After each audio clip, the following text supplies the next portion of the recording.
আওয়ামী লীগ সরকারের পতনে গাজীপুরে আনন্দ মিছিলে যোগ দিয়ে নিখোঁজের 11 দিন পর আয়াতুল্লাহ নামে 20 বছর বয়সী এক যুবকের মরদেহের সন্ধান মিলেছে।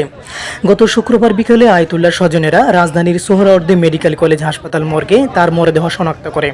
আয়াতুল্লাহ সুনামগঞ্জের মধ্যনগর উপজেলার চামরদনী ইউনিয়নের জলুসা গ্রামের মোহাম্মদ সিরাজুল ইসলামের ছেলে। বড় ভাই সোহাগ মিয়ার সাথে আয়াতুল্লাহ গাজীপুরের কালিয়াকৈরের জামতলা এলাকায় একটি ভাড়া বাসায় বসবাস করার পাশাপাশি স্থানীয় একটি টেক্সটাইল মিলে কাজ করত। মাস 6 আগে আয়াতুল্লাহ তার বাবা মায়ের সাথে নিজ গ্রামে ফিরে এসেছিল। পরে কাজের সুবাদে আবারও কালিয়াকৈরে বসবাস শুরু করে। আয়াতুল্লাহর পরিবারের লোকজন জানায়, আয়াতুল্লাহ বৈষম্য বিরোধী ছাত্র আন্দোলন চলাকালে সেখানে নিয়মিত সভা সমাবেশে অংশগ্রহণ করত।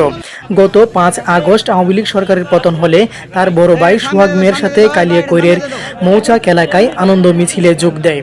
পরে আনন্দ মিছিলটি আনসার বিডিপি একাডেমির দিকে গেলে আনসার বাহিনীর সদস্যরা মিছিলে গুলি চালায়। এ সময় কিছু লোক গুলিবিদ্ধ হওয়ার পাশাপাশি মিছিলটি ছত্রভঙ্গ হয়ে যায়। পরে সোহাগ আর আয়াতুল্লাহকে খুঁজে পায়নি।